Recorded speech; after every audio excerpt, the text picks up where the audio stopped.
Competitive ম্যাথের যে দুটি রিজনিং নিয়ে আজ আলোচনা করছি তার প্রথম প্রশ্নটি হচ্ছে P5QR, P4QS, P3QT, এখানে শূন্যস্থান রয়েছে, পরেরটি রয়েছে P1QP। এখানে আমাদের এই যে প্রশ্নবোধক চিহ্ন শূন্যস্থানে কী হবে সেটা আমাদের বের করতে হবে অপশান থেকে।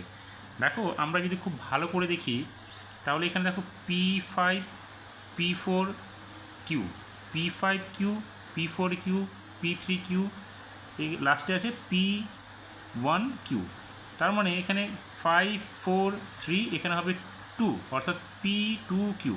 তাহলে দেখো P2Q এখানে আছে।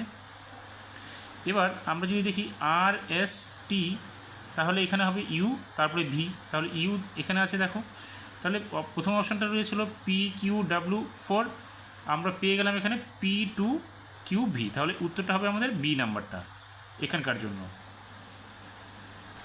দ্বিতীয় প্রশ্নটিতে বলেছে প্রদত্ত শব্দগুলিকে তাদের অভিধানের অবস্থান অনুসারে সাজাও। এখানে পাঁচটে রয়েছে, পাঁচটির মধ্যে আমাদের ডিকশনারি অনুযায়ী পরপর করে সাজাতে হবে। এখানে দেখো আমরা যদি ভালো করে দেখি OB, OB, OB, OB, OB, তাহলে এটা নিয়ে আমাদের কোনো সমস্যা নেই। সমস্যা হচ্ছে পরেরগুলো S, J, J, L, L। তাহলে S, J, L এর মধ্যে যেটা আগে আসবে তাহলে এই দুটো নিয়ে আমাদের সমস্যা। তাহলে এখানে দেখো অবজেক্টিভ আর অবজেকশান, তাহলে এখানে দেখো TIV, V আর O, V আর ওর মধ্যে ওটা আগে আসবে, তাহলে 3 নম্বর অপশানটা আমাদের যেটা রয়েছে সেটা হবে 1 নম্বরে। এরপরে এটা আসবে 2 নম্বরে। এখন আমাদের বাকি থাকলো কি 1, 4 আর 5। 1, 4 আর 5-এর মধ্যে দেখো এখানে S, L, L, তাহলে এই দুটো আগে আসবে, S এর আগে L।